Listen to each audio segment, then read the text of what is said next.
taken and for a submission to be made by the 30th of September to central government. They would then consider the submission and conduct their further consultation. Chair, there's a lot of appendices attached to this particular report. A lot of information is contained within it. I know the recommendation was around making sure that there was appropriate scrutiny both pre and post, and that's what I want to say at this moment in time. Okay, thanks very much, Chair. Any questions? Comment, Chair. Just really mindful that the timescale for this process has been set by the coalition government. They're encouraging most military congregations to move towards the combined insurance for elected men or some other structure. Just be mindful that the timescale was July. The government has moved to allow the Merseyside to use the timescale to September, so it is a part of the government policy going forward. This year, when we'll be able to access major funding for major schemes is through this format or similar combined authority or elected mayor model or some other forms of joined up service. Where we are, part of the government to say, part of the lesser times plan to devolve government budgets down. So, this plan is to devolve £74 million. The government's plan is to devolve £2.5 million. So it's to what Lord Elton has actually said to give him.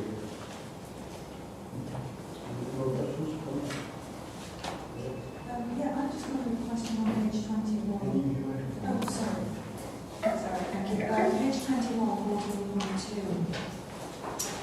The last sentence, the resource implications for constituent councils would be expected to be at least cost neutral.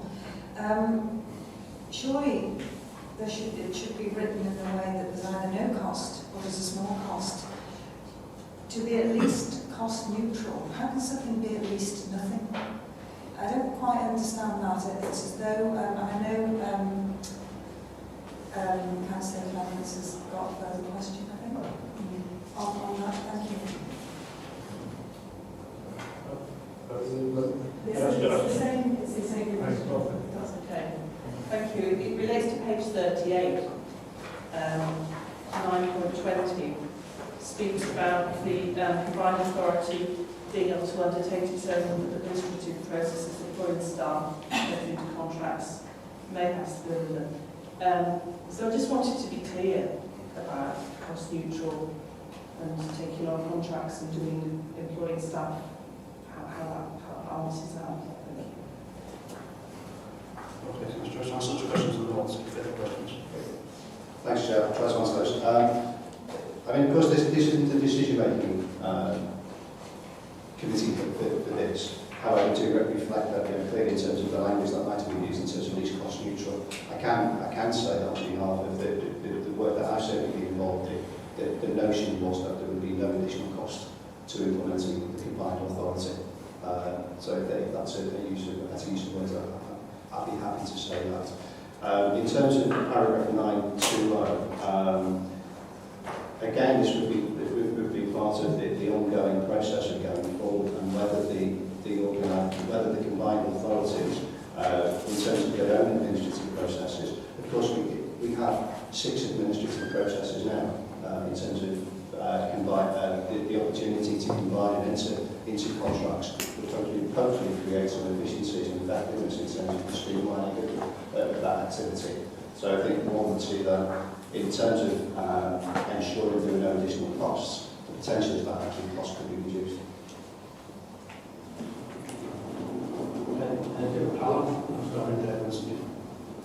Yeah, thanks, Chair. I'm just sort of interested.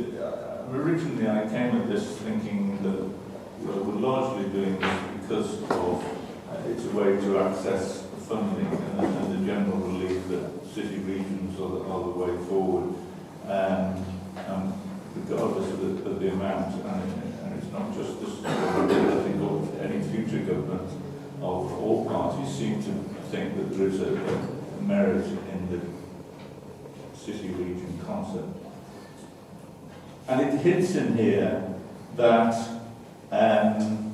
clearly there are some strategic advantages for some decisions to be made at the city region level.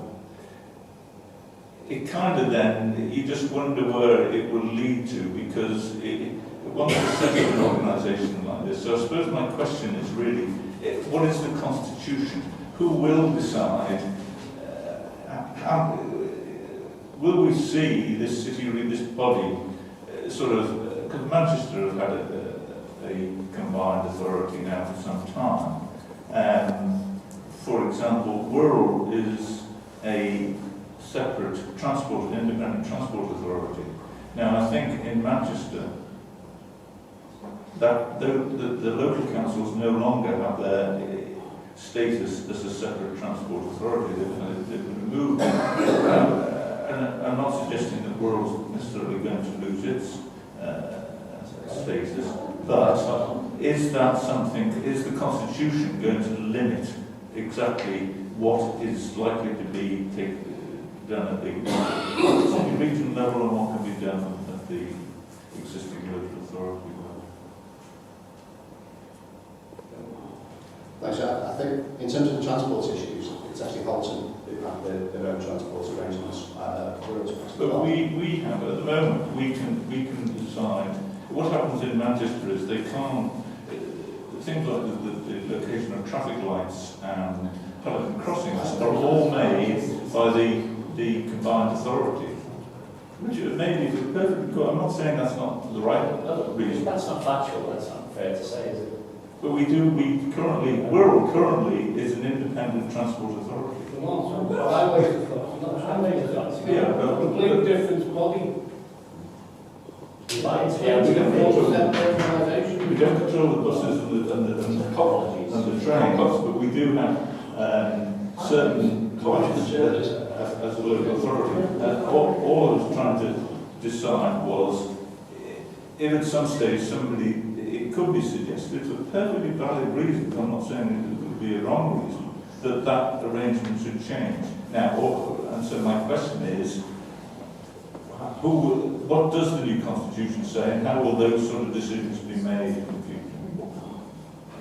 Okay, again, I mean, in terms of the rules around the room, who are actually members of the ITA, so they may be in a better position to answer some of those, but it is true to say that we're a highways authority, not a transport authority.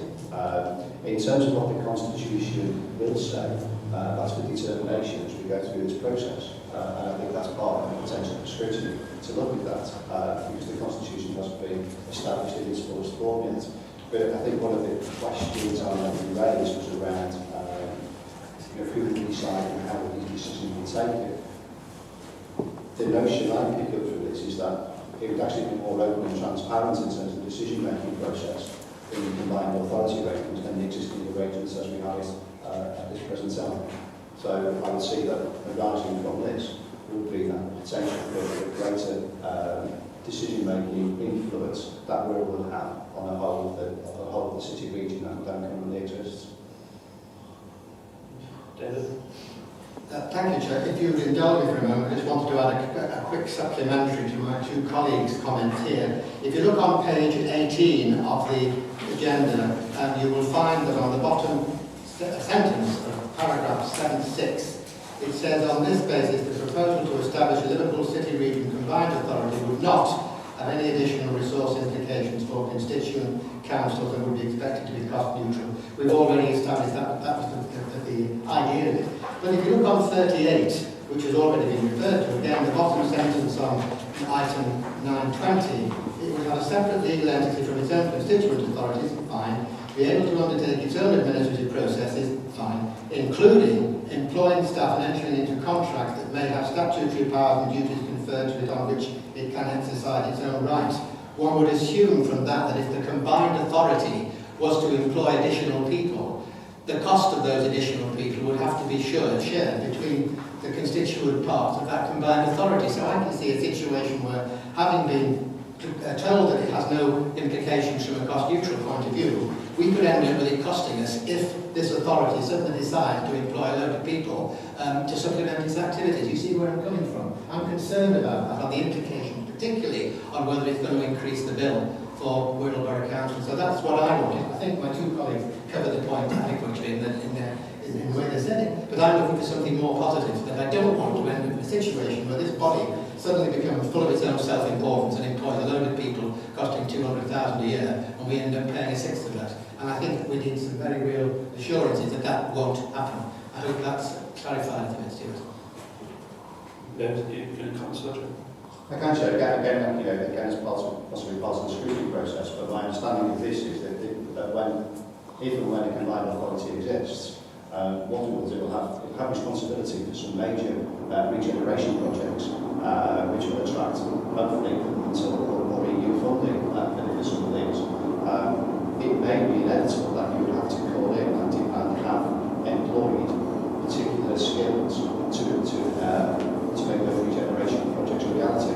So at some point during the process, you may well be employing specialist people to do this. But you'd obviously be doing that through existing resources or actually through the grant funding that was allocated to you as part of that development. So that would be the notion of that. It leaves that flexibility within it to ensure that it will be cost neutral. But there will be times where you may well have to engage with specialist employees or specialist contractors in order to undertake that piece of work. But it will be held within the existing resources, all the resources allocated through the grants that would be picked up. Based on the comments I've made, Stuart, I'd like my concerns just to be noted, because I think it is a concern that would affect all of us if suddenly the bill went up for some reason, as has been explained, it could have an adverse effect on our budget. Is that okay? Thank you very much. Well, I mean, the reality is that we are doing this in reality. We are doing this for access to the identified £2.5 billion worth of money put aside for improving the economy of the area. Let's not pretend we're doing it for, because we want to create another body for the sake of it. But I think there are certain reasons for doing it. I believe we can work together on Merseyside quite well, and we have some good successes. But we've also got some really bad projects against our name, such as Merseytrack. It went horribly wrong because it wasn't planned properly at its inception, wasn't buy-in.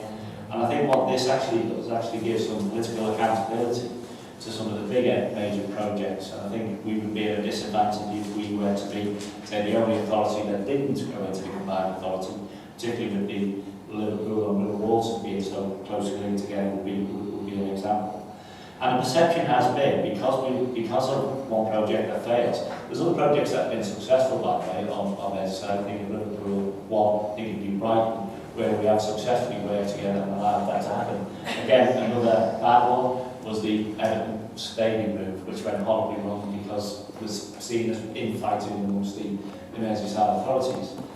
Manchester doesn't have that perception. Manchester has a formal arrangement that allows it to work. They argue like cat and dog, same as anyone would. Everyone fights their corner.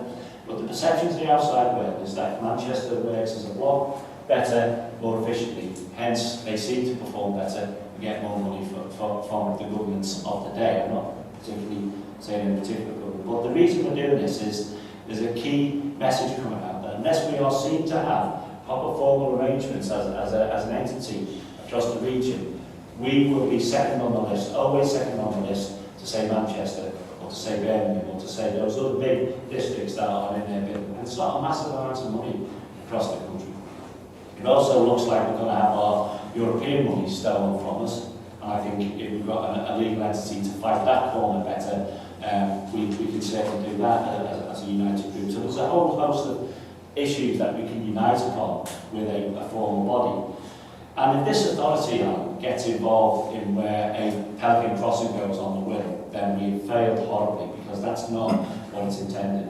We already buy into thematic issues around transport through the LTP, but we are our own highways authority, and we will forever be in charge of our own destiny in service delivery. All the assurances I've been given that this doesn't affect our partnership with Cheshire, that is developing strongly and does have great scope for sharing services, co-service with on the border. So my view is that unless anybody puts an alternative forward, this is really the only game in town at the moment. If you say we'll fudge around the areas at this crucial point, the perception will be Liverpool region, City region, Merseyside can't get its act together, can't make the tough decision when it needed to be made, when there was money available to be had. So my view is that we have a very difficult position. I accept, and I've not heard, and certainly not heard from our leader or anybody else, any appetite for creating a bureaucracy that means we spend money on bureaucracy and not on services. But look, we know we have to make some very difficult decisions about services given the putting in grant from central government, so nobody's got an appetite for paying more. But if you look at the development of the LEP, the Local Enterprise Partnership, has consumed all the funds that were part of the Merseyside Partnership. Remember that organisation? At the moment, that has no direct political control over it.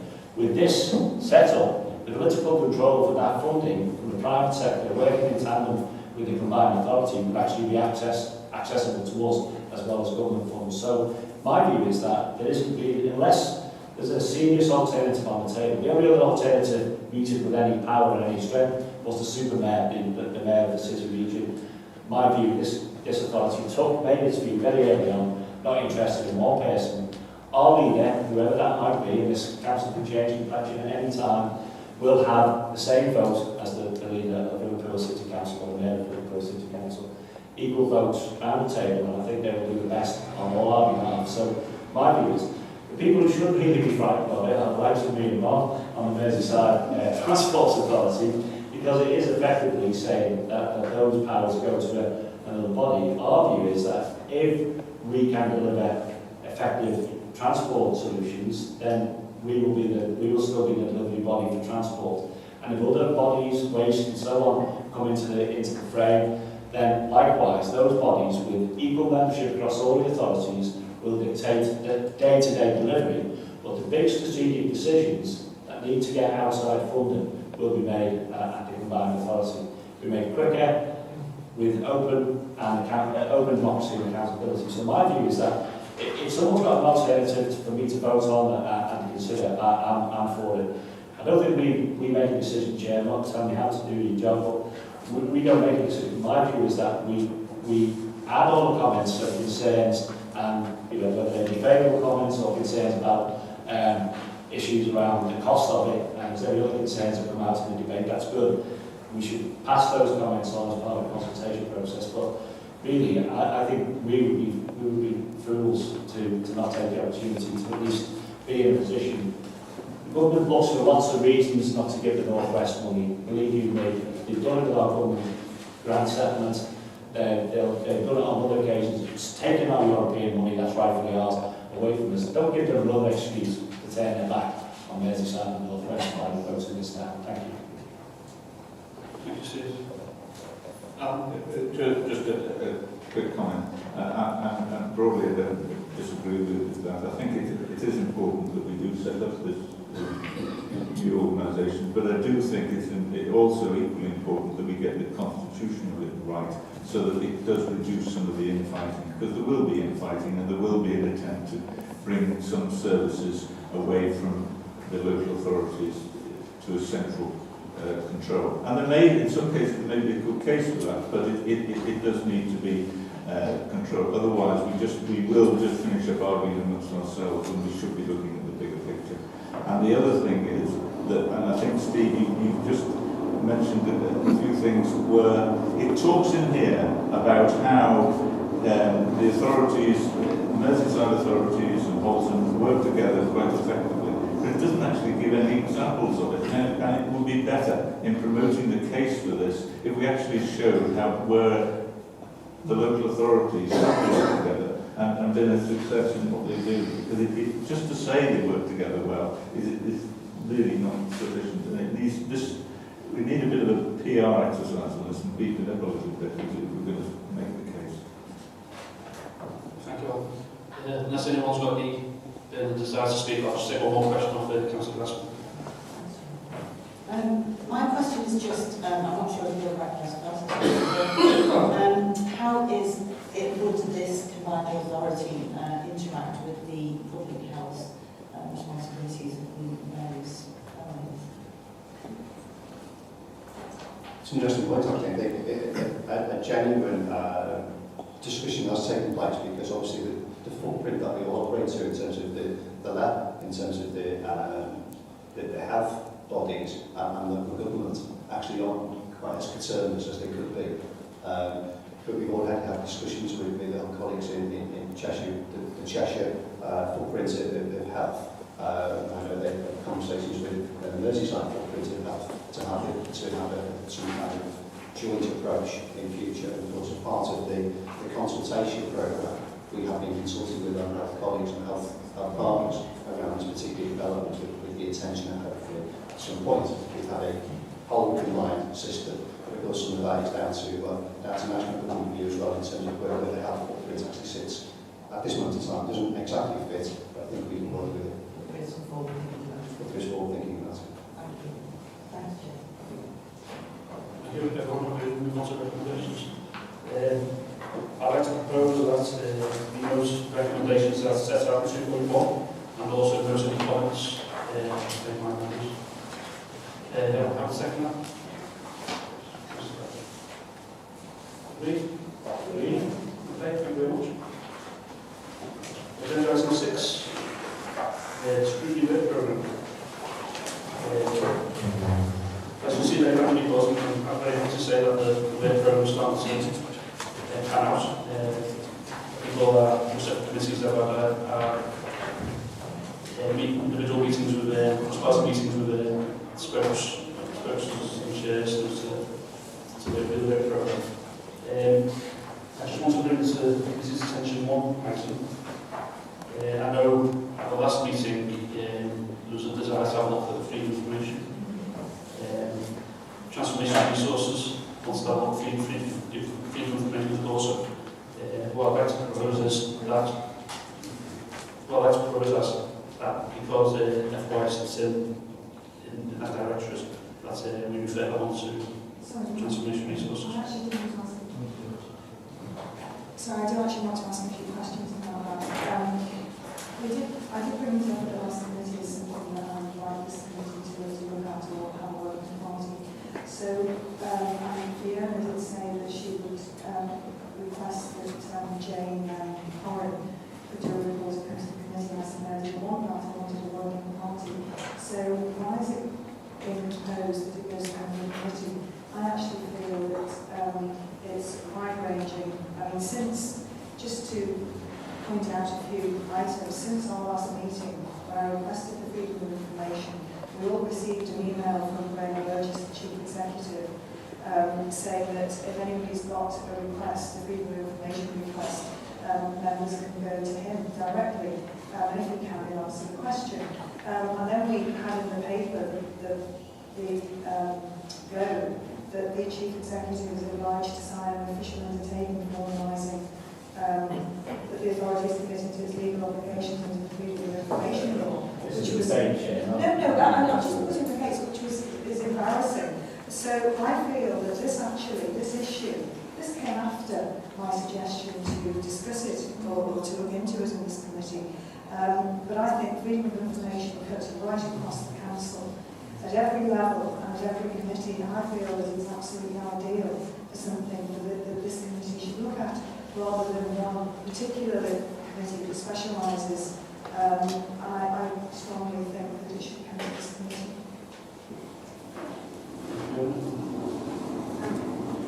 It's a decision for this coordinating committee to determine where a particular piece of work sits, so it's not my decision to do that. I think wherever possible, we've aligned work to the strategic directorates that are responsible for them, to those policy reforms committees. So this issue had also come up under the transformation resources discussion, I believe, while I wasn't present. So